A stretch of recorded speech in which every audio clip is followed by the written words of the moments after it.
Ok, bueno, empezamos entonces. Pues bienvenidos a todos y buenas tardes. Una disculpa que tuvimos un poco de problemas técnicos, pero bueno, ya estamos aquí. Les quiero agradecer a nombre del capítulo Nuevo León de la Barra Mexicana del Colegio de Abogados a todos los aquí presentes. El día de hoy el tema que trataremos será sobre la incapacidad y su tratamiento en el fideicomiso, a cargo del licenciado Miguel Ángel Ramos Salgado. El licenciado Ramos cuenta con una licenciatura en Derecho por la Universidad de Monterrey, un diplomado en alta dirección por el IPADE, cuenta con dos maestrías, una maestría en estudios humanísticos del Centro Panamericano de Humanidades y una maestría en antropología y ética. Asimismo, cuenta con otros estudios como el programa de formación ejecutiva, también del IPADE.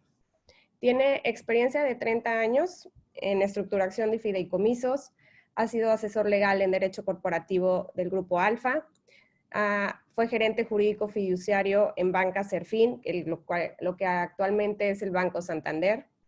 Fue subdirector fiduciario en Banca Serfín también, responsable del área fiduciaria de Banregio, director técnico fiduciario en Banco Mercantil del Norte, que es Banorte, director regional fiduciario en Banorte también, fue socio del despacho DLG Ramos y actualmente es director fiduciario de Banregio. Algunas actividades profesionales: ha sido profesor de Derecho Mercantil en el UDEM, profesor de Derecho Bancario en el TEC, conferencista en el Centro Bancario de Nuevo León y conferencista en TM Sourcing, eso desde el 2012 a la fecha. En sus áreas de interés está la estrategia jurídica y fiscal de negocios, planeación patrimonial, gobierno de la empresa y desarrollo de empresas familiares, fideicomisos, desarrollos inmobiliarios y consultoría jurídica, fiscal y financiera. Les pido a todos que por favor pongan en silencio su micrófono y apaguen su cámara. El licenciado se le podrán hacer preguntas al final o si él lo desea, se podrá hacer preguntas durante la exposición. Adelante, licenciado, le doy la palabra. Gracias, buenas tardes a todos. Disculpen esta demora por fallas técnicas. Agraciadamente aquí estoy en el banco que me pudieron apoyar. Si hubiera estado en la casa no sé qué hubiera hecho. Pero ya estamos aquí y pues a pesar de estas fallas técnicas, esto se complica un poquito más porque cuando Juan Isidoro Luna me invita a participar a este foro tan importante como la Barra Mexicana de Abogados, resulta que le decía yo que pues desde hace ya 15 años me han invitado para pláticas de fideicomisos y que quería tratar otro tema que si bien se relaciona con fideicomisos, quería abordar un tema de las problemáticas más comunes que me he enfrentado en la actividad práctica del fideicomiso. Y ese tema es la incapacidad. No sabía yo en qué problema me iba a meter y cuando empiezo a meterme a fondo y a leer la doctrina y el articulado relacionado con eso, me encuentro con un convenio internacional suscrito por México que cambia toda la teoría tradicional de la incapacidad. Yo siempre había afirmado, sin saber de fondo, que el tratamiento legal de la incapacidad tiene más de 50 años de atraso. Pero antes lo decía porque no sé dónde lo oí y no sabía el por qué o el fundamento por qué decía yo que tenía 50 años de atraso. Cuando me encuentro con este convenio internacional que habla sobre los derechos de las personas con discapacidad, me entero ahí el fondo de por qué existe el atraso de nuestro derecho mexicano en el tratamiento de la incapacidad. Y de entrada, quisiera ilustrar con un ejemplo las problemáticas prácticas que surgen en el tema de la incapacidad. resulta que no hace mucho tiempo un cliente constituye un fideicomiso y nombra como fideicomisaria a su hija para destinar fondos del fideicomiso a la educación. Pues resulta que la hija quiere destinar recursos de ese fideicomiso para estudiar su doctorado en Inglaterra. Claramente una persona pues con facultades mentales pues extraordinarias, porque no cualquiera va a estudiar un doctorado. Y resulta que con esa pues esa entereza, esa gallardía, si se puede decir, ella acude al banco a querer abrir una cuenta. Pero resulta que ella es una persona, llamémosla como con debilidad visual, es decir, ceguera. Pues se topa con el gerente del banco y el gerente del banco le dice que tiene que traer a su tutor, puesto que ella no puede formalizar el contrato bancario para abrir la cuenta. Ante esa situación, pues ella se siente ofendida. Imagínense, va a estudiar un doctorado y no puede abrir ni siquiera una cuenta. Ella al parecer traía un aparato para convertir los textos a braille. El tema es que los bancos pues no estamos preparados para atender ese tipo de situaciones. Y no tenemos los contratos en audio o en audiovisuales, o no tenemos los procesos o políticas para tratar este tipo de discapacidad o incapacidad.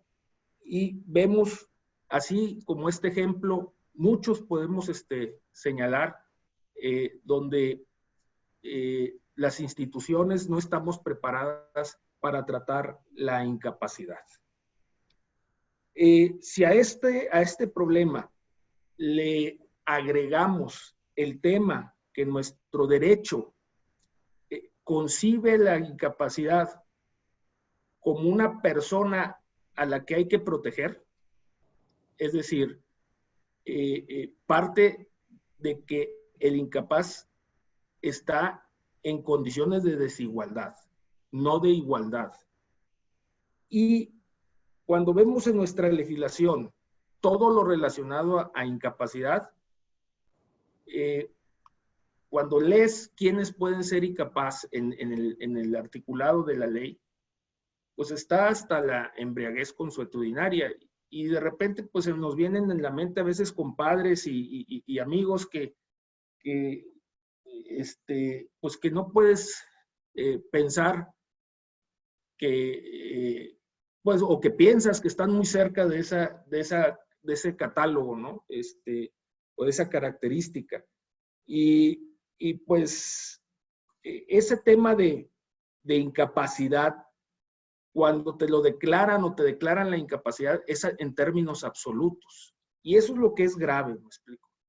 Porque al declarar la incapacidad en términos absolutos, o sea, el declararte la interdicción, prácticamente no puedes celebrar ningún acto civil, jurídico civil o comercial. Prácticamente te apartan del mercado, si se puede decir así. Yo quisiera iniciar, como abogados, ¿verdad? Iniciar con el tema referente a cuál es el derecho aplicable para el tratamiento de la incapacidad.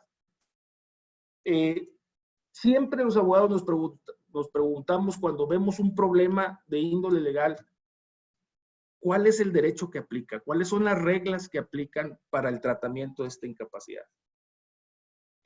El Código Civil Federal establece en su artículo 13 que el derecho aplicable para regular el estado y la capacidad de las personas físicas se rige por el derecho del lugar de su domicilio.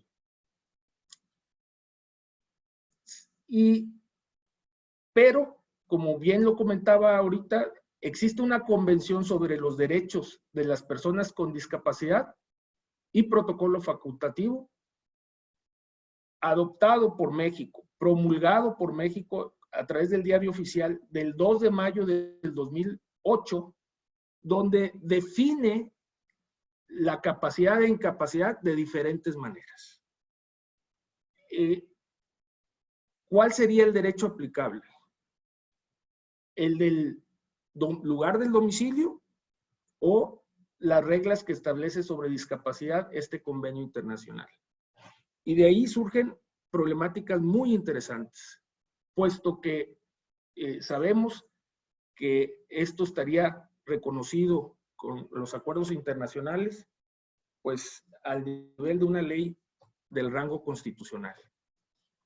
Es importante mencionar por los temas que se han presentado recientemente que el Código Civil Federal, así como el Código Civil de Nuevo León, establecen que la capacidad jurídica es igual para el hombre y la mujer. En consecuencia, la mujer no queda sometida por razón de su sexo a restricción alguna en la adquisición o el ejercicio de sus derechos civiles. El Código de Nuevo León es más parco, simplemente, sin abundar mucho, simplemente es igual la capacidad jurídica para el hombre y la mujer, sin hacer mayor aclaración al respecto. Recordemos que la capacidad es un atributo de la persona, así lo considera nuestro Código Civil de Nuevo León, al señalar en el artículo 24 que es atributo de la persona física y moral, el nombre, domicilio, capacidad jurídica, patrimonio y la nacionalidad. Y para el caso de las personas físicas, el estado civil. Al respecto, el artículo 23, que ese es otro de los problemas que tenemos del Código Civil Federal, señala como excepción a la incapacidad por minoría de edad la siguiente: los menores de edad a partir de los 15 años cumplidos podrán abrir cuentas de depósito bancario de dinero en términos de la Ley de Instituciones de Crédito, sin la intervención de sus representantes, y tendrán la administración de los fondos depositados en dichas cuentas con los efectos a que se refiere el 435 de este código. Sin embargo, el Código Civil de Nuevo León no señala nada al respecto. Y como vimos en el artículo 13, los temas de incapacidad se rigen por el lugar del domicilio de la persona. Entonces, ¿cuál va a ser el criterio del banco cuando acude un menor de edad de 15 años y quiere abrir su cuenta? ¿Cuál articulado aplica? El del Código Civil de Nuevo León, en el cual la minoría de edad es una incapacidad por edad, y entonces no podría celebrar el contrato bancario, o aplica la disposición del Código Civil Federal en virtud de que el Código Civil Federal es supletorio a la Ley de Instituciones de Crédito, en virtud de que el contrato bancario está regulado a través de la Ley de Instituciones de Crédito y el código supletorio en la Ley de Instituciones de Crédito es el Código Civil Federal. Entonces daría derecho a la institución de aplicar el Código Civil Federal y abrir la cuenta al menor. Sin embargo, surgen otros problemas. No es así tan sencillo. ¿Qué significa ser supletorio? Si entendemos por supletoriedad que lo que no se regula suficientemente en la Ley de Instituciones de Crédito puede ser suplida por la legislación de la materia, eso podría se podría interpretarse como supletoriedad en términos en sentido estricto. Si por supletoriedad entendemos en sentido amplio que puede ser suplida en aspectos o instituciones que la ley de instituciones de crédito no regula, entonces sería aplicable el Código Civil Federal. Si lo entendemos en sentido estricto, como la ley de instituciones de crédito no habla sobre, no regula la capacidad, eso se regula en materia civil, pudiera entenderse en sentido estricto que no es un término que pueda ser suplido, sino que tiene que ser regulado por el Código Civil de los Estados. Pues este tipo de interpretaciones desgraciadamente generan confusión, generan problemáticas de interpretación. Imagínense ustedes en un fideicomiso donde el cliente tiene derecho a recibir cantidades importantes, o un heredero que recibió una cantidad importante, pues imagínense si una institución le niega la apertura de esta cuenta, o bien se lo permite y resulta que todas las inversiones que realiza o los actos que realiza en esa cuenta pues son nulos, porque el consentimiento está viciado. Entonces son problemas prácticos y que son de esos problemas que yo les comenté al principio cuando me invitaba Juan Isidoro. No sabía dónde me metía cuando dije que quería hablar sobre la incapacidad. Son de esos temas álgidos, ¿verdad? Que a veces los abogados queremos rehuir hasta que se nos presenta el problema.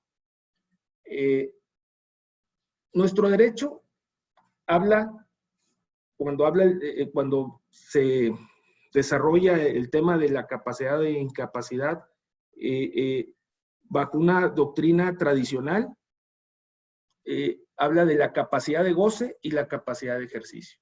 Y la capacidad de goce simplemente es cualquier persona, por el hecho de ser persona, un ser humano, tiene derecho, tiene la aptitud de ser titular de derechos y obligaciones. Y esto, nuestro derecho lo reconoce desde que la persona es concebida. No me quiero meter ahorita en un tema de aborto o no aborto y si tiene derechos, porque sería un tema para toda otra sesión, pero definitivamente tiene que ver con el tema de las capacidades y de la persona que es sujeta a derechos. El tema de la capacidad de ejercicio es cuando la persona por sí mismo puede ya ejercer esos derechos y obligaciones. Los representantes deberán otorgar a sus representados, por sus representados, los actos jurídicos que favorezcan el incremento o la conservación del activo o del patrimonio de aquellos que representan. Es decir, aquel que represente a un incapaz tiene una obligación fiduciaria para con su representado. Y ahí es donde comento que nuestra ley tiene una visión proteccionista de la persona que tiene un problema para ejercer por sí misma sus derechos. Pero es absoluta. Es decir, cuando a una persona es declarada incapaz, interdicta, en términos absolutos ya fue calificada y fue retirada para ejercer el comercio por sí mismo. La patria potestad, o sea, la posibilidad de ejercer la paternidad de un menor, se suspende por la incapacidad declarada judicialmente. Es decir, la incapacidad o discapacidad, como está regulada en el código, en la convención, te puede llevar al grado de perder la paternidad de un menor.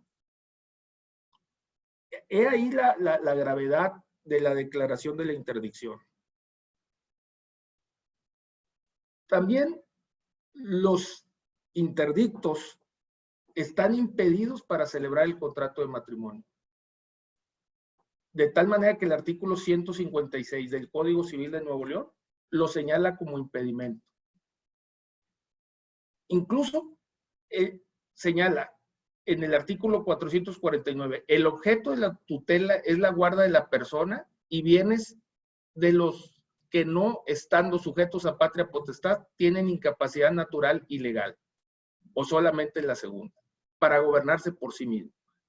Entonces, se te impone un proceso judicial ante el cual el tutor debe ser reconocido como tu representante por ser considerado legalmente incapaz. Viene también en otra disposición que obviamente el incapaz tampoco puede ser tutor. No solamente no puede ejercer la patria potestad, tampoco puede ejercer la tutoría. ¿Quiénes tienen esta incapacidad, ya sea natural o legal? Más bien ilegal. Los menores de edad, en nuestro Código Civil, generalmente todos los códigos, la mayoría de edad se obtiene desde los 18 años en adelante. Cualquier menor de 18 años es menor de edad. Los mayores de edad con incapacidad o discapacidad originada por enfermedades o deficiencias persistentes de carácter físico, psicológico o sensorial que les impida gobernarse por sí mismos o no puedan manifestar su voluntad por algún medio. Sucedió también con un cliente que era cuadraplégico, que tenía plena capacidad mental, sin embargo, no podía expresar por sí mismo su voluntad. No obstante que tiene la capacidad mental, sin embargo, no puede expresarla por sí mismo. Es decir, esa persona puede ser declarada incapaz y automáticamente retirada del comercio. Es decir, no puede ejercer por sí misma el comercio. Los sordomudos que no saben leer ni escribir. Si se interpreta a contrario sensu, los sordomudos que saben leer y escribir, no se entiende que no serían incapaces. Esta es la que yo les comentaba anteriormente, los ebrios consuetudinarios y los que habitualmente hacen uso inmoderado de drogas enervantes. Los ebrios consuetudinarios, el uso de alcohol o drogas, pues hay periodos de lucidez y periodos pues, en que están en un estado inconveniente, donde no se gobiernan a sí mismos. Resulta que cuando es declarada la incapacidad a una persona por embriaguez consuetudinaria o por uso de drogas, resulta que está retirado del mercado, digamos, del comercio, aun y cuando tenga periodos de lucidez o periodo de abstinencia. No lo pueden realizar, puesto que ya está encasillado, declarado interdicto. Esto es lo que precisamente contradice el convenio internacional. Este tipo de cuestiones. Entrando ya a este convenio internacional aprobado y promulgado por México, aquí se reconoce que no existe una sola incapacidad. O sea, aquí se rompe con la estructura de la incapacidad de goce y de ejercicio. No existe una sola incapacidad, sino existe graduaciones de incapacidad. Y utilizan el término discapacidad. Y aquí lo que lo que busca el convenio internacional es privilegiar la igualdad, el trato igualitario a las personas que tengan discapacidad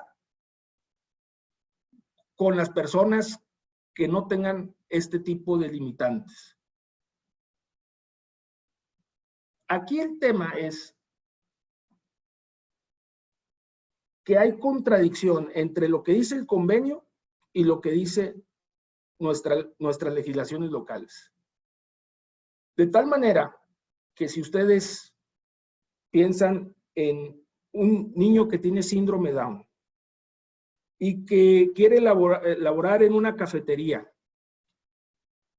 resulta que en nuestro derecho, en nuestra legislación, si esa persona de síndrome Down es declarada incapaz, no puede ser sujeta de contratación, ni darla de alta en el IMSS, ni darle todo un sustento legal, porque precisamente no puede pues desarrollar su función, porque no la consideran como una persona habilitada para ejercer una actividad laboral, mercantil. En cambio, en la situación del convenio, el convenio reconoce que hay grados de incapacidad y nos da una lección como de humildad a los que presumimos que tenemos capacidad, porque nos dice, oye, todo mundo necesitamos cierto grado de asistencia. Yo en lo particular, si tengo un problema como lo tuve hoy, técnico en sistemas, computadoras, o hay un problema de conexión en mi casa, eléctrico, o pues definitivamente no voy a presumir mi capacidad y voy a necesitar y tener que aceptar humildemente que necesito ser asistido. Es decir, no todos requerimos de cierta manera el ser asistidos. No somos expertos, ni los abogados somos expertos en todos los temas. ¿Cuántas veces no se nos presenta un tema de índole fiscal y pues tenemos que acudir con el especialista, ya sea con el contador o con el abogado especialista en materia fiscal? Y tenemos que ser asistidos. Es decir, el convenio visualiza un mundo donde todos tenemos un grado de incapacidad y todos requerimos en cierta manera un grado de asistencia. La discapacidad es otro tipo de situación que requerirá de una mayor asistencia. Pero no por ese hecho y en el afán de tener un excesivo proteccionismo se perjudique su situación legal, para alejarlo, en lugar de incluirlo, alejarlo de sus relaciones comerciales, civiles, sino más bien buscando los medios para incorporarlo a esa sociedad. Pensemos en el primer ejemplo de esta estudiante que pues se sintió dañada porque las instituciones no tienen los medios para que una persona que no pueda ver, pues pueda celebrar determinado acto jurídico.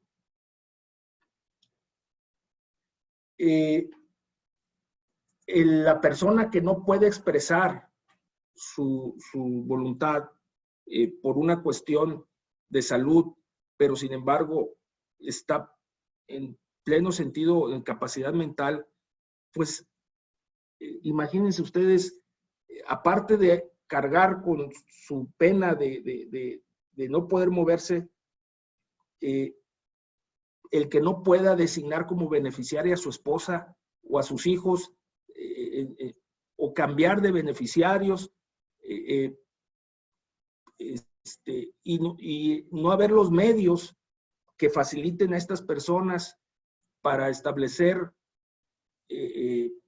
con seguridad los actos, o llevar a cabo los actos jurídicos con seguridad, pero respetando su voluntad, sin considerarlos ajenos a estas relaciones comerciales, pues la verdad es todo un reto que tenemos, ¿no? De la normatividad que inicialmente si hicimos referencia, se le puede catalogar para esta exposición como la postura tradicional sobre capacidad, es decir, lo que se dijo del Código Civil Federal o del Código Civil Estatal. Prácticamente los principios que rigen nuestra legislación son los siguientes.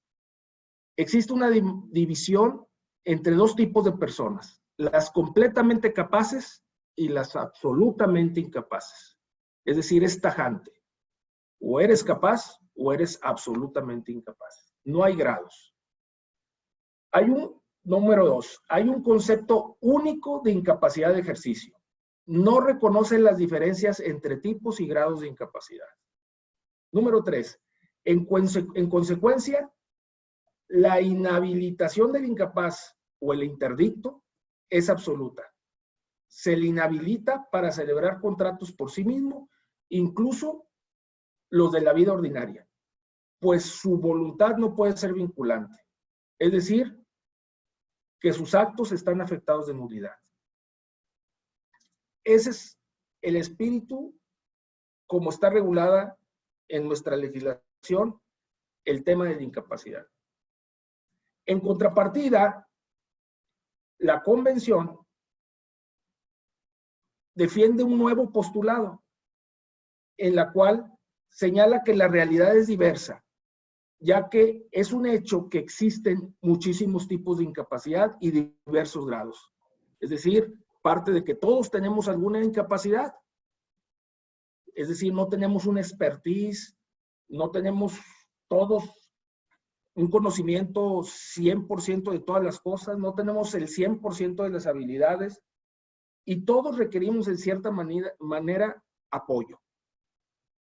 Por lo que resulta paradójico que ante este amplísimo abanico de discapacidades exista un único remedio, la incapacitación judicial o la declaratoria de interdicción. Estos nuevos postulados sobre la incapacidad buscan cambiar el objetivo del derecho privado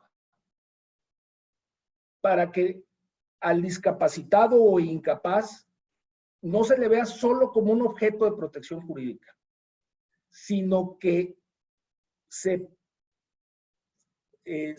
la concepción sea incluirlo al ámbito o a la comunidad para el desempeño de sus actividades, con una normalidad jurídica, pero con un sistema de asistencia perfeccionado, con estructuras que no necesariamente tienen que ser judiciales para apoyar a esta persona que tenga cierta incapacidad. Entonces, más que suplir la capacidad como lo hace nuestro sistema legal, debería buscarse herramientas para orientar, para complementar, para asistir a los que no tienen una capacidad completa, si se puede decir. El término de discapacidad en el convenio es un término evolutivo. Es decir, no hace énfasis a las barreras de la persona, sino que busca que esa persona se trate en forma igualitaria para que pueda relacionarse de una manera normal con la sociedad. De ahí que el objetivo de la convención es promover, proteger y asegurar el goce pleno y en condiciones de igualdad de todos los derechos humanos y libertades fundamentales de las personas con discapacidad y promover el respeto a su dignidad humana. De ahí que se tienen que romper paradigmas sobre la incapacidad. De hecho, en lo que estoy hablando y en lo que yo estudiaba, definitivamente me saltaban esos paradigmas, porque precisamente fuimos educados, los abogados, en un sistema legal proteccionista del incapaz. Es decir, ya tenemos ataduras psicológicas, filosóficas, educativas, que nos arraigan a ver al incapaz como alguien que hay que proteger. Y entonces buscamos que la autoridad judicial intervenga en sus relaciones, como si nuestra autoridad judicial fuera expedita, fuera de fácil acceso, como si los tribunales estuvieran tan cercanos de nuestra realidad. No hablo nosotros los abogados, sino del común de la sociedad. Sigue siendo la autoridad judicial un ente artificial que está alejado de las familias. Cuando hablamos de juez, de autoridad judicial, como que los asociamos más a temas de problemáticas con divorcio, problemáticas sobre paternidad, problemáticas relacionadas pues con maltrato, etcétera. Pero un tema muy familiar, muy íntimo, llevarlo a un aparato artificial como es el proceso judicial, insisto, lejos de dar dignidad a la persona, creo que agrava su situación. Por eso se menciona aquí, resulta inconcebible a la luz de la doctrina tradicional que los discapacitados puedan ejercer personalmente sus derechos y obligaciones con la debida asistencia o apoyo técnico. Es decir, para la postura tradicional no es posible pensar que un incapacitado o un discapacitado puede ejercer por sí mismo actos jurídicos solamente asistido por el especialista de la materia, ¿sí? Eso es inconcebible para la postura tradicional.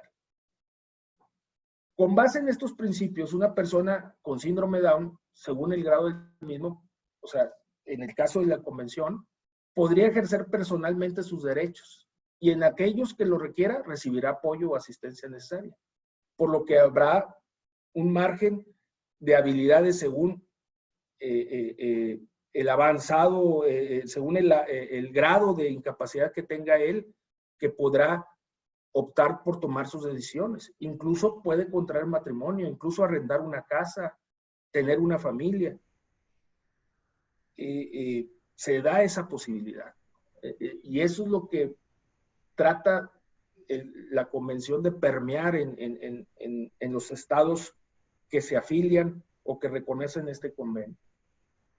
Para mayor referencia se destaca lo que establece nuestro Código Procesal Civil de Nuevo León en su artículo 381. Dice, para valorar la declaración de un testigo, el juez tomará en consideración las circunstancias siguientes: que por su edad, su capacidad y su instrucción tenga el criterio necesario para juzgar el acto. Es decir, que si una persona con síndrome Down o una persona que tenga embriaguez consuetudinaria y fue declarada incapaz, ya no tiene relevancia su testimonio en un juicio. Es decir, es absoluta la incapacidad y por lo tanto se corta su capacidad de manifestar su voluntad por sí mismo. Ya van viendo por qué les digo que me metí en muchos problemas cuando uno se mete a fondo a ver estos temas de incapacidad, y resulta que te topas que tienes un sistema legislativo atrasado, y cuando lo ves, lo comparas contra un convenio internacional suscrito, insisto, te entras en shock porque cuando ves en paralelo los dos, tanto la legislación local como lo que contempla este instrumento, pues de veras te quedas totalmente sorprendido, y por eso a veces se dice que hay que desaprender, ¿no? El Código de Procedimientos Civiles de Nuevo León,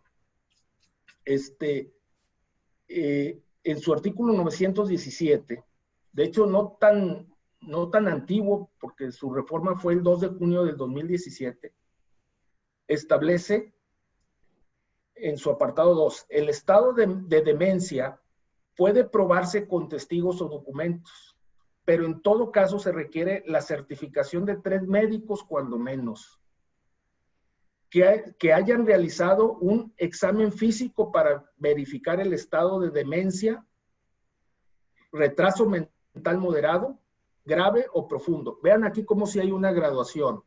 O sea, les obliga a estos médicos a dictaminar, primero hacer un examen físico y a graduar el estado de demencia. Si es moderada, si es grave o es profunda. O si existe alguna otra enfermedad o trastorno mental cuya gravedad impida un adecuado funcionamiento de sus facultades. Lo que me preocupa aquí es que si es un retraso mental moderado que impida su adecuado funcionamiento de sus facultades, en base a este artículo, te puede nombrar un tutor y declararte interdicto. No obstante que sea un retraso mental moderado.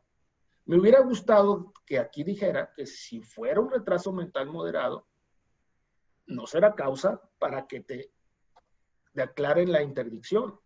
Y hubieran, así como distinguen, pues también hubieran la consecuencia, ¿verdad? No puede ser la misma para un retraso mental moderado en comparación con un retraso mental profundo o grave, ¿verdad? Sin embargo, hacen la diferencia, pero la consecuencia parece ser por la lectura, que pues es la misma.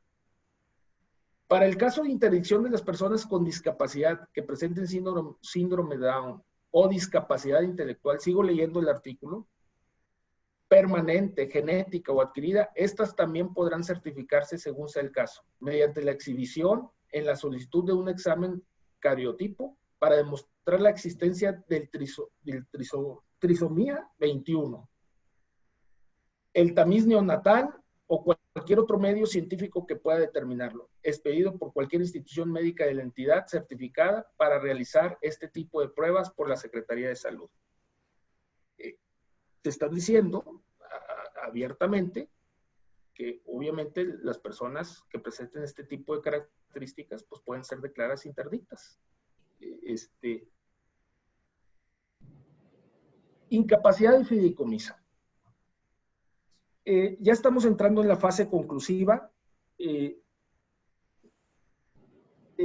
¿Por qué abordar tanto este tema de la incapacidad? Porque sí considero que el fideicomiso puede ser una herramienta eficaz para establecer acompañamientos, apoyos, una estructura de asistencia adecuada para enfrentar las discapacidades o enfermedades de los clientes o de las personas que formalicen este tipo de estructuras. Sin embargo, me encuentro con una realidad en el ejercicio del desempeño del fideicomiso de mi actividad profesional, que ante una realidad legislativa cerrada, con una postura tradicional, que todo el tema de incapacidad se quiere judicializar. Y cuando tú creas una estructura privada para atender la incapacidad, pues puede ser cuestionada con base en toda la batería que leímos de legislativa en nuestro Código Civil. Sin embargo, también puede ser definida esta estructura, porque yo decía, ¿de dónde me amarro? ¿De dónde? ¿Cuál sería nuestro sustento para establecer una estructura de apoyo a la incapacidad o discapacidad si la legislación civil es muy tajante? Pues precisamente el convenio, que insisto, está suscrito y promulgado. El convenio es un apoyo legal para establecer una estructura privada para apoyar a la incapacidad. Que es cuestionable y es debatible, digo, si no, no estaríamos aquí platicando sobre este tema, pues claro que es debatible. Y ahorita lo vamos a ver más profundo. A través del fideicomiso se puede crear una estructura jurídica mediante el cual se pueden establecer reglas de protección y actuación de la o las personas que tengan alguna discapacidad, con apoyo de un comité técnico, incluso participar en el comité técnico. Pongo un ejemplo, un fideicomiso en el que el fideicomitente tenga 5 hijos. Uno de ellos tiene síndrome de Down, otro tiene bipolaridad, otro es sacerdote. Eso no quiero decir que es incapaz, ¿verdad? Sin embargo, que el sacerdote tiene otras finalidades, intereses, más por los bienes espirituales que por los bienes materiales, y según las órdenes, pues en donde estén, según la orden en que estén, pues tendrán sus limitantes y restricciones. Hacen votos según la orden que tengan, ¿verdad? Entonces requieren de cierto tratamiento diferente a la persona que no tiene este tipo de votos. Y los otros 4 y 5, los otros 2 hijos, son los hijos que están a cargo de los negocios, perfectamente metidos en el negocio con plena capacidad. El fideicomiso es una excelente estructura para equilibrar los intereses de estas personas, que todos son hijos. Se pueden establecer reglas para aplicar las rentas, los dividendos, tener fondos de manutención, establecer un plan de gasto familiar, donde es propuesto por el fideicomitente y mejorado quizá por el comité técnico. Se puede establecer un programa tal en el fideicomiso que no se requiera para todo estar pidiendo autorización judicial para realizar un acto jurídico si tú creaste una estructura en el fideicomiso autónoma en beneficio precisamente de los hijos incapaces o de los hijos con ciertas limitaciones, no obstante que no sean de tipo de incapacidad mental. Concluyendo, postura tradicional contra los nuevos postulados. La postura tradicional, todos los problemas inherentes a la familia y a la incapacidad son de orden público. Es decir, los abogados que tenemos la postura tradicional, diríamos, esto es de orden público, por lo tanto, no cualquier disposición particular o estructura que quieras hacer en lo privado no puede ir en contra de las normas de orden público. Entonces, ni le busques, ni seas ingenioso.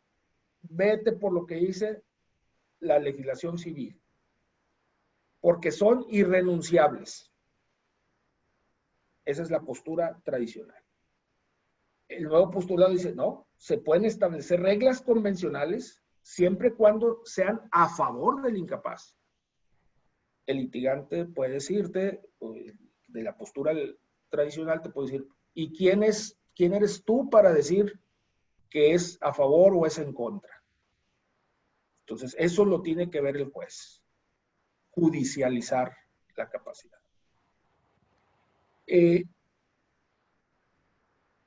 La postura tradicional también señala que todo proceso relacionado con incapaces debe ser ante una autoridad judicial previamente establecida y ante un debido proceso legal. El nuevo tratamiento dice que la discapacidad se pueden establecer estructuras legales para su protección y su inserción en la sociedad con respecto a la dignidad humana. Y eso quiere decir que puedes crear estructuras independientes que no tienen que ser a través de una autoridad judicial. Y la postura tradicional insiste que el ejercicio de los derechos de los incapaces relacionados con cualquier acto de disposición y de garantías o cualquier cláusula que comprometa el patrimonio del incapaz siempre debe requerir intervención judicial. La nueva postura se dice, existen mecanismos, son válidos los mecanismos, son legítimos los mecanismos en donde se puedan establecer procedimientos para continuar ejerciendo el comercio con el patrimonio del incapaz. Es decir, se puede generar riqueza, se puede generar compromisos con un patrimonio, no obstante que ese patrimonio sea del incapaz. Y precisamente, en una opinión personal, el fideicomiso ha hecho eso. Es decir, se crea un patrimonio autónomo, hablando un poquito de la teoría del fideicomiso, que es la primera plática que no hablo tanto del fideicomiso de hace muchos años, pero prácticamente puedo decir que a través de un fideicomiso se crea un patrimonio autónomo, donde la propiedad, y esa es clave, la propiedad se entrega a una institución fiduciaria con reglas precisas. Y una de las reglas que se prevén en un fideicomiso es cuando se presenta la incapacidad de alguna de las partes, ya sea del fideicomitente, del que aportó el patrimonio, o la incapacidad de alguno de los beneficiarios. Ya sea que sea una incapaz que se tenga a la constitución del fideicomiso o que sobrevenga una vez constituido el fideicomiso. Con esto les quiero decir, sin abundar más, ¿verdad?, que a la luz de este convenio promulgado con base en la fracción 1 del artículo 89 de la Constitución Política de los Estados Unidos Mexicanos, ya está dentro de nuestra normatividad aplicable, y existe una obligación de los estados firmantes de promoverla, de adecuar incluso los aparatos legislativos que tengamos para que precisamente se recojan estos principios de este convenio. El hecho de que se puedan establecer estructuras para la actuación y protección de las personas que tienen alguna discapacidad mental o física, aun y cuando es inconcebible a la luz de la postura tradicional. Sin embargo, la Convención en su artículo 5 establece que los estados participantes deben de promover y establecer las medidas pertinentes y efectivas para garantizar el derecho de estas personas, para que sean tratadas en iguales condiciones que los demás, pudiendo ser propietarias, pudiendo heredar bienes así como disponer de sus bienes con la debida asesoría y un adecuado mecanismo de protección, como en mi opinión puede ser el fideicomiso. De ahí que la visión moderna consiste en considerar una capacidad general e indiscriminada, en donde cualquier persona, incluso los que tengan alguna incapacidad, puedan ejercer con los adecuados mecanismos de asistencia y apoyo los actos jurídicos conforme a derecho, sin que todo tenga que llevarse ante una autorización judicial o un tutor impuesto por la autoridad judicial.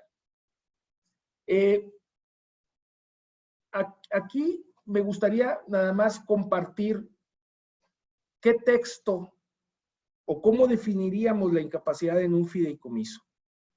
Y nosotros estamos tratando de ir mejorando nuestros clausulados en el fideicomiso y por eso someto a la audiencia que cuando se constituye un fideicomiso valdría la pena definir la incapacidad en la forma más clara posible, tratando de que cuando el fiduciario actúe en beneficio de este incapaz, pues pueda actuar sin riesgo de que se nulifiquen dichos actos jurídicos. La propuesta de redacción es en este sentido: incapacidad legal, incapaz o incapacitado. Para los efectos de este contrato, me refiero al del fideicomiso, se considerará como incapaz o como incapacidad aquella que se acredite conforme a lo pactado más adelante, considerándose para tal efecto algún impedimento o imposibilidad para la toma de decisiones, por no tener las facultades mentales requeridas para ello. Por lo que dicho término no se refiere en ningún caso a la incapacidad motriz o física, mientras el sujeto esté en aptitud de tomar decisiones. Es decir, si el sujeto puede tomar decisiones y no tiene un problema de incapacidad mental, no es incapacidad para efectos del fideicomiso.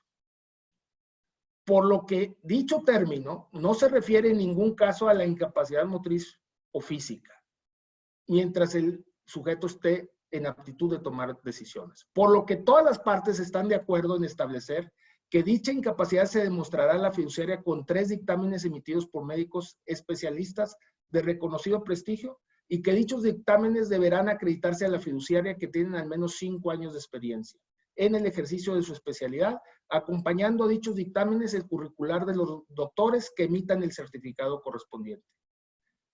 Dichos dictámenes deberán ser acompañados por la instrucción correspondiente del comité técnico, en donde se acompañen los mismos. Con eso te da la tranquilidad que el comité técnico, que son las personas que el fideicomitente señaló como personas de su confianza, que pueden ser sus hijos, la gente de sus asesores o la gente que tenga mucha confianza en él, los designa en el comité.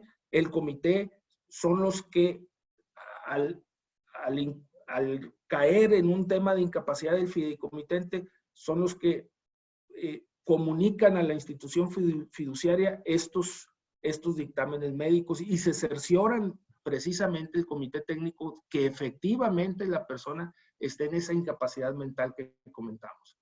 Se precisa para todos los efectos correspondientes que la presente mecánica se establece en beneficio del incapaz, no es en perjuicio, es en beneficio del incapaz, para efectos de que puedan aplicarse los recursos en forma ágil y expedita con cargo al patrimonio del fideicomiso, para su debida atención y manutención, protegiendo sus activos y negocios. Queda establecido que en el momento en que la persona que haya sido declarada incapaz se apersone o emita algún comunicado por escrito a la fiduciaria, señalando que ha recuperado dicha capacidad, o bien se encuentra en pleno uso de sus facultades mentales, sería el caso en que la fiduciaria actuará conforme al comunicado recibido, hasta en tanto no reciba una sentencia judicial que confirme la incapacidad del fideicomitente. Es decir, si hay una contradicción entre lo que me dijo el comité técnico y el fideicomitente, yo doy predominancia, digamos, tiene mayor relevancia el comunicado del fideicomitente. Si el fideicomitente se apersona, me da el fideicomitente me dice que es capaz, yo sigo sus instrucciones como fideicomitente. privilegiando, insisto, el comunicado del fideicomitente, hasta que el comité me dé una sentencia entonces en contra. En el entendido que la fiduciaria, cuando actúe conforme a lo estipulado en este contrato, quedará liberada de responsabilidad. Aquí les quiero comentar el tema práctico. Imagínense ustedes si todo lo judicializáramos. Imagínense que un cliente tiene gran parte de su patrimonio en un fideicomiso y resulta que el fiduciario dice, oye, la única manera de comprobarme la incapacidad del cliente es a través de un juicio de estado de interdicción. Y aparte, para que yo disponga de recursos, los recursos que me aportó en su fideicomiso, aparte necesito una autorización judicial. Bueno, resulta que el cliente, si cayó en coma o le dio un tema de infarto cerebral y requiere ser atendido urgentemente y la mayoría del patrimonio está en un fideicomiso, imagínense ustedes que el fiduciario le diga a la familia, pues no, hasta que no me traigas una sentencia judicial, libero recursos para que pueda ser atendido el cliente y se vaya, no sé, a Houston o a X hospital de la localidad, hasta que me traigas una sentencia que lo declare interdicto, puedo liberar los recursos. Imagínense ustedes esa posición. De ahí que necesariamente tenemos que ser también prácticos en beneficio del cliente. Está hospitalizado, te traen una certificación, está en el hospital, vas a depositar en el hospital para pagar la hospitalización, y que venga el abogado de uno de los hijos y dice, oye, pues yo creo que no deberían disponer ese recurso porque pues no hay una sentencia que lo haya declarado incapaz y el pobre hombre está hospitalizado. Suena ridículo, ¿verdad? El ejemplo, pero imagínense ustedes si no se establecen este tipo de cláusulas que den agilidad para aplicar los recursos a la atención de una incapacidad de uno de los clientes, pues el fideicomiso entonces sería un martirio, ¿no? Entonces no sería una estructura ágil para resolver un problema que pudiera presentarse en una familia. Cuando nosotros vamos y platicamos con los empresarios dicen, la mayoría de ellos, no le tenemos miedo a la muerte, lo que le tenemos miedo es a la incapacidad. Y pues precisamente creo que el fideicomiso es una muy buena estructura para establecer mecanismos y afrontar ese gran problema, ese gran riesgo ante una legislación con un atraso yo creo que de más de 50 años en el tratamiento de la incapacidad. Creo que es una muy buena herramienta el fideicomiso para establecer este tipo de estructuras en beneficio del incapaz. Gracias y estoy abierto a las preguntas. Muchas gracias, licenciado. Tenemos una pregunta de Cita Horvath. Nos dice que si no valdría la pena usar la palabra discapacidad también en este tipo de cláusulas para ligarlo con el convenio mencionado. Me parece excelente y quiero decirle a la licenciada Cita que cuando nos ponemos a estudiar, a veces, y eso es para los demás abogados, que hay mucha gente muy brillante y en audiencia, cuando uno se pone a estudiar, reclama, dices, ¿por qué le tengo que dedicar este tiempo? ¿Y por qué dije que sí? Pero cuando uno se mete a estudiar y a investigar, definitivamente el primero que sale beneficiado es el que se mete a ver todos estos temas. Y quiero hacerte muy franco, Cita, que este convenio yo lo tenía desaparecido, no lo tenía en mi realidad. Hasta que te pones a investigar qué hay y dices, oye, hay mucho que mejorar. Definitivamente esta cláusula hay que mejorarla y todo es mejorable y definitivamente estoy de acuerdo. Creo que debiéramos hablar de los términos de discapacidad, pero seguimos teniendo una trayectoria, una trayectoria de postura tradicional que nos es muy difícil desprendernos, ¿verdad? Pero definitivamente yo estoy de acuerdo contigo, Cita. Gracias. Antonio Gutiérrez pregunta si podemos tener como conclusión que es posible entonces incorporar los nuevos postulados en un fideicomiso, producto de las actuales fiduciarias, en lugar de las posturas tradicionales de la judicialización. Fíjate que de hecho, en la mayoría de los fiduciarios las estamos aceptando. El problema no era por qué las estábamos aceptando. O sea, de hecho, yo no conozco, yo he estado en 3 instituciones fiduciarias. Siempre ha habido este cuestionamiento de por qué actuamos con tanta liberalidad los fiduciarios. ¿Quién nos dice a nosotros que 3 dictámenes médicos o 2 dictámenes médicos y ya con eso, sin tener una autorización judicial, que puedas estar usando los bienes que te aportó una persona que es capaz, pero que ya es incapaz? ¿Quién te da ese derecho para no judicializar esto? Pues precisamente nos la estábamos jugando los fiduciarios y yo dije, oye, no puede ser que no haya nada que nos esté soportando esta actuación. Y definitivamente el convenio, en mi manera de ver, te soporta esa actuación que estamos realizando los fiduciarios.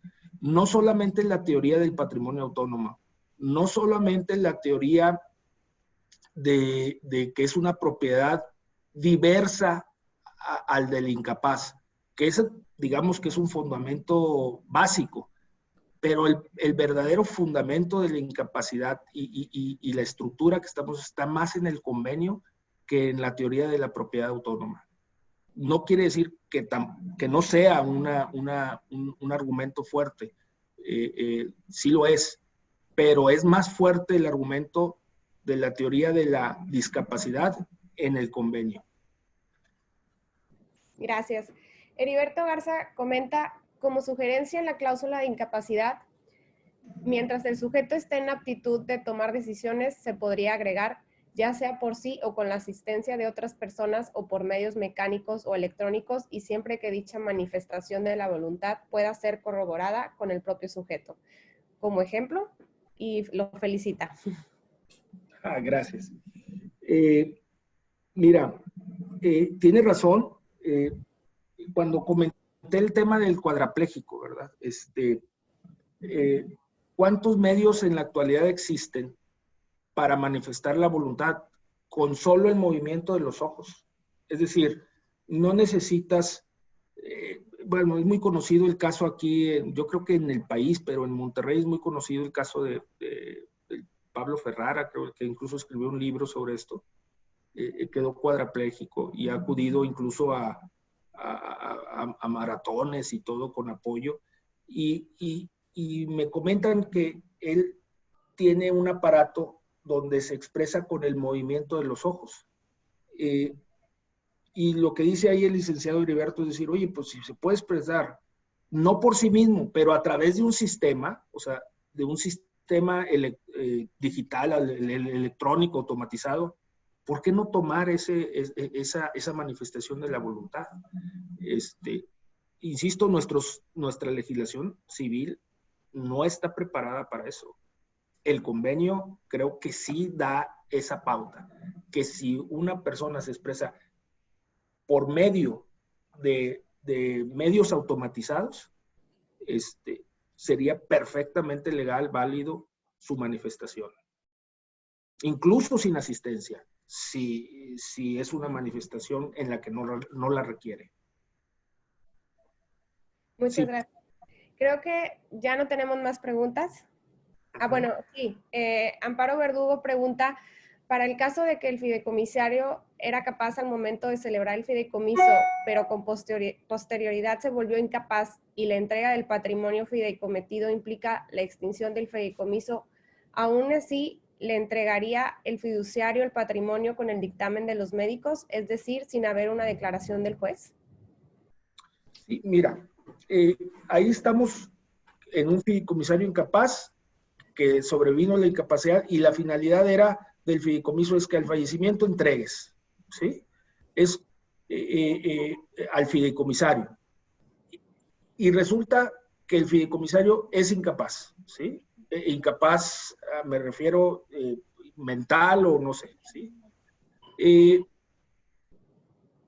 Si así estaba tajante el fideicomiso, ¿sí? Como patrimonio autónomo, y el incapaz tiene un tutor y tiene derecho a recibir el patrimonio, porque no es una herencia, es cumplir con las disposiciones de un patrimonio. Si el fideicomiso dice que si el fideicomisario es incapaz, se activa un comité técnico y el comité técnico administrará en beneficio del fideicomisario incapaz, pues sigues esas reglas. Pero si no lo prevé el fideicomiso tiene que entregar a esa persona y esa persona tiene que ser asistida por su tutor. Es decir, no podemos decir, no te lo voy a entregar porque estás impedido para heredar. No, pues esto no es una herencia, es un fideicomiso que dice que tienes que entregar a fulanito de tal y no te estableció que si era incapaz. Y lo único que te estableció es que si fallecía esa persona se lo tienes que entregar a los hijos de él, o sea, nietos del fideicomitente. Bueno, si es menor de edad, los nietos, yo como quiera se los tengo que entregar y será el tutor el que administre ese patrimonio. Es decir, no porque los hijos menores, o sea, los nietos tengan minoría de edad, no quiere decir que no puedan recibir el patrimonio de un fideicomiso. Como los menores de edad, cuando reciben el patrimonio de una herencia, los menores de edad pueden ser dados de alta en el RFC y a través de su tutor pagar los impuestos con el RFC de los menores. Muchas gracias. Tania Ronquillo nos pone que en caso, por ejemplo, de un menor de edad con autismo, por tratarse de un menor de edad, ¿qué rol recomiendas que debe de tener el tutor legal en caso de fallecimiento de los padres? ¿Se tendría que judicializar la representación del menor? ¿Los alcances del fideicomiso quedarían cortos en su representación? ¿O se recomienda integrar el tutor legal como miembro del comité técnico? Le mando muchos saludos y un abrazo. Un abrazo, Tania. Tania fue compañera de nosotros acá en Banregio y ya se fue al ramo de los despachos. Entonces, yo te diría, Tania, lo siguiente. El fideicomiso, normalmente, cuando hay que entregar a menores, bueno, me retrocedo un poco. Generalmente se pacta que cuando existen menores de edad o incapaces, generalmente lo que se pacta en un fideicomiso es que van a ser asistidos por el comité técnico. Normalmente eso se pacta en un fideicomiso. Es decir, no se requiere que meter a los tutores de los menores o del autista o del discapacitado. No necesitas meterlos en el comité técnico. Recordemos lo siguiente, el patrimonio que está administrándose es del fideicomitente. Para los no entendidos del fideicomiso, el fideicomitente es el dueño de los bienes que aportó al fideicomiso y él pone las reglas sobre ese patrimonio. Y él puede poner en el fideicomiso quiénes son sus beneficiarios, que son fideicomisarios, y puede válidamente excluir a las esposas o esposos, o sea, yernos, nueras, válidamente en un fideicomiso. En un testamento no, en un fideicomiso sí. En un fideicomiso tú puedes establecer que solamente descendientes de sangre adquieran esos derechos. Hijos, nietos, bisnietos. Solamente.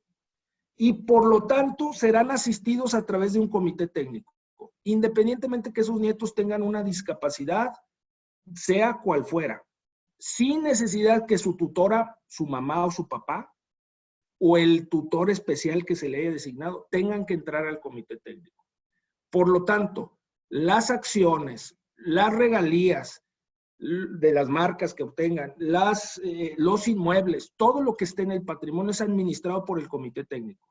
Ya los dineros, los flujos que lleguen a la cuenta abierta del menor o del tutor del menor, ya será administrado por el tutor, pero de lo que salió al fideicomiso. Generalmente la masa principal está administrada por el fideicomiso con reglas muy claras en el fideicomiso, dándole facultades al comité, que son la gente de la confianza del fideicomitente. Es decir, no tiene que entrar en el comité ningún tutor. No sé si fui claro en la exposición. Para mí sí, no sé si... Sí, le quedó claro. Muchas gracias. Creo que no tenemos más preguntas. Agradezco mucho al licenciado Miguel Arnulfo Ramos Salgado por tan clara explicación. Y también agradezco mucho en nombre del capítulo Nuevo León de la Barra Mexicana del Colegio de Abogados a todos los aquí presentes. Los invito a que sigan al pendiente de los siguientes eventos que habrá a través de las redes sociales. Y pues muchas gracias a todos. Bonita tarde. Gracias.